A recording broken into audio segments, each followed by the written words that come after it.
Fala aí pessoal, chegamos à aula de interpretação, tá? E hoje a gente vai ver e continuar a ver, na verdade, algumas figuras de linguagem, que são as figuras semânticas, beleza? Então a gente vai começar aqui pela antítese. O que é antítese? E vamos desfazer alguns equívocos. Antítese, lembrem-se, diferente de paradoxo oxímoro. Quando a gente fala em antítese, pense em palavras ou ideias que são opostas, mas que elas não são mutuamente excludentes, elas não se anulam. Qual o princípio? Falar em antítese significa em dispor palavras que são opostas ou ideias opostas, mas que num dado contexto elas não podem ser anuladas, elas são coexistentes. Olha o exemplo. O bem e o mal coexistem no coração dos homens. Então, tanto bem e mal são palavras que estabelecem uma ideia de oposição, são antonímias, mas isso é lógico, não é descartável. Eu realmente tenho uma parte boa, uma parte má, que pode coexistir no ser humano. Olha só o segundo exemplo. É possível que a direita e a esquerda se manifestem democraticamente, apesar de nós termos um antagonismo, uma espécie de antonímia entre a direita e a esquerda. Numa sociedade como a nossa existem essas duas e elas não são inconsistentes. Eu posso ter numa mesma sala uma pessoa de direita e esquerda, isso não é alguma coisa ilógica ou excludente. Diferentemente do que acontece com o paradoxo. Quando a gente tem paradoxo oxímoro, essas ideias de exclusão, elas são válidas. Então eu tenho ideias que acabam se excluindo mutuamente porque elas não são coexistentes, não podem, num ponto de vista lógico. Mas é claro que tudo isso acaba ressaltando mais a ideia poética. Então, quando eu falo de um paradoxo utilizado, oxímoro utilizado numa poesia, é para reforçar mesmo a ideia, para dar valor literário, estético literário, artístico. Olha só o que a gente tem como exemplo. Só ela entendia as incompreensíveis ações que saíam dos seus gestos. Entendia as incompreensíveis ações? Peraí, se eu entendo alguma coisa que não dá para entender, então está havendo aí uma exclusão de ideias, né? É impossível entender aquilo que é incompreensível, visto que são ideias mutuamente excludentes, inconsistentes e incompatíveis.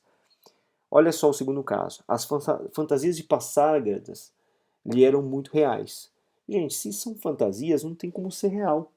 Estou falando aí do autor brasileiro do primeiro tempo moderno, aliás, o Manuel Bandeira, que cria Passárgada, esse lugar paradisíaco, numa referência inclusive de um nome que faz referência a um espaço de fato, né, um topônimo de um lugar, que para ele é uma fantasia.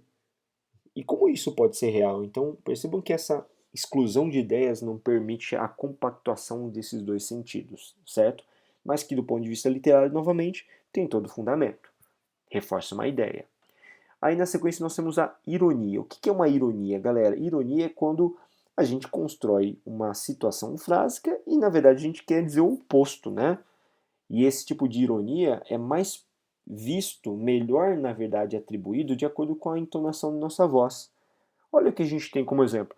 Nossa, que alegria estar acompanhado, comendo suas aulas nessas circunstâncias, Ricardo. Ah, que alegria.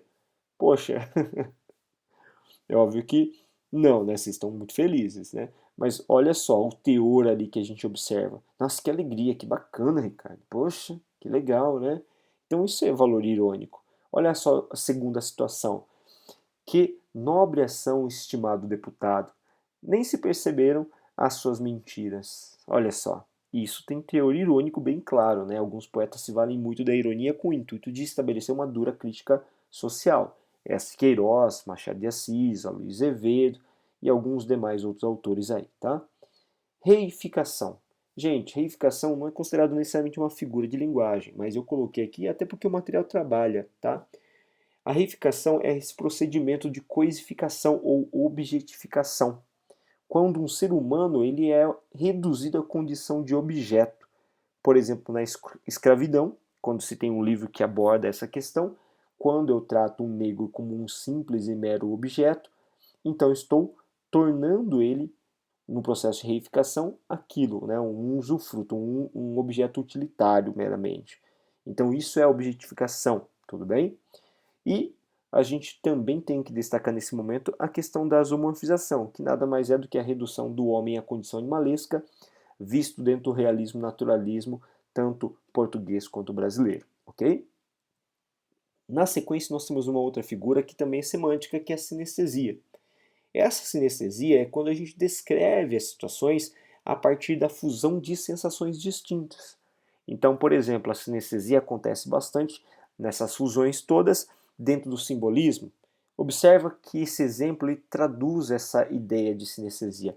O cheiro quente e lodoso da putrefata massa disforme que se espargia pelo tumulto de corpos. O cheiro quente, gente, o cheiro é olfativo, o calor é tátil. E aquilo que eu vejo que essa disforme condição aí de lodo é visual. Estou misturando vários sentidos para obter um efeito de sentido maior. Isso é muito usado dentro do naturalismo também, ok? Hipérbole, vocês conhecem muito bem, nada mais é do que uma construção enfática exagerada para reforçar uma ideia. Então chorei 1000 noites pela perda daquele amor.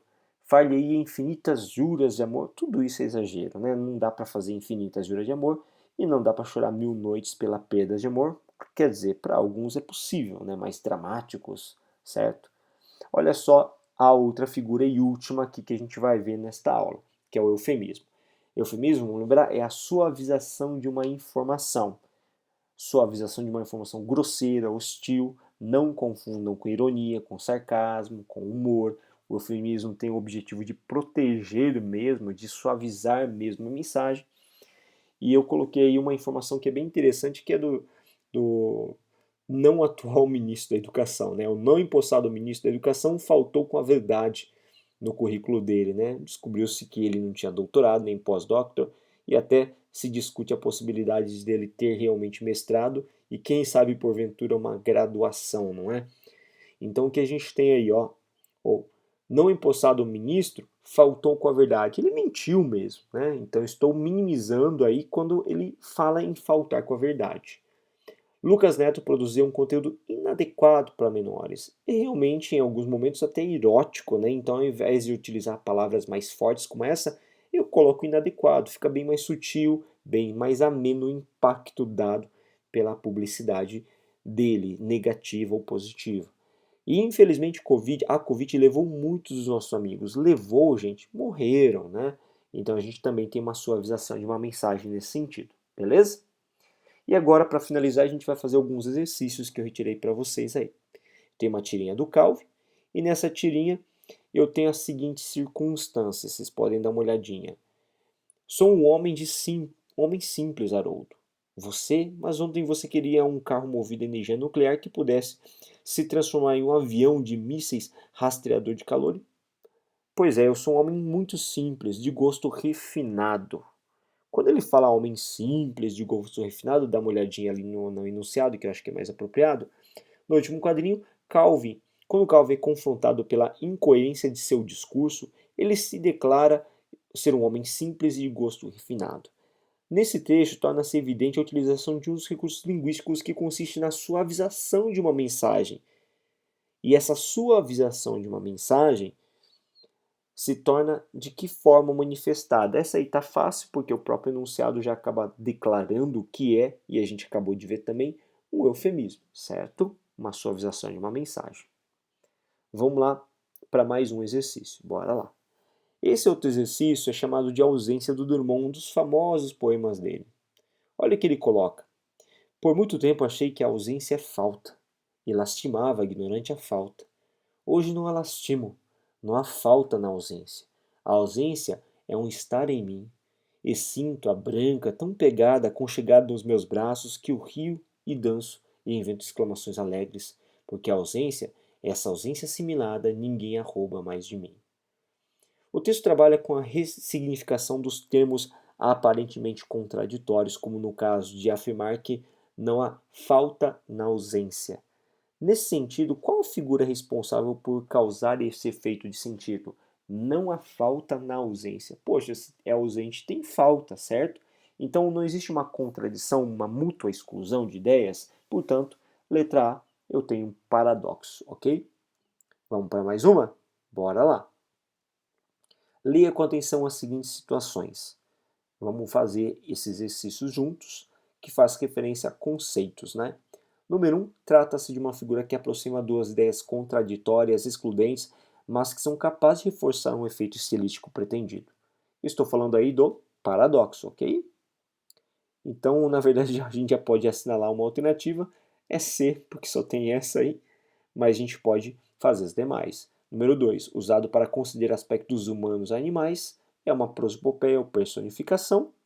E número 3, constrói uma expressão capaz de minimizar os impactos de uma informação mais hostil. Eufemismo, suavização de ideias, correto, letra C, portanto. E aí a gente chega a mais um exercício, o último, se não me engano. Observe o excerto a seguir. É, inclusive uma música muito famosa da Kelly Smith, né? Fantástica essa cantora. Só hoje eu desisti de nós 1000 vezes. E te odiei com 1000 razões diferentes, e aí você sorriu e já era.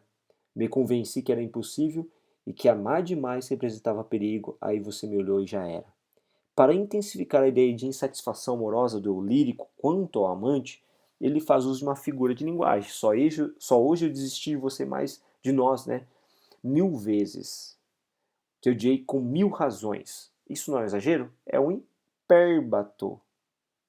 Ou, perdão, uma hipérbole, tá? Aqui não vai ter gabarito, beleza? Uma hipérbole, um exagero, letra C.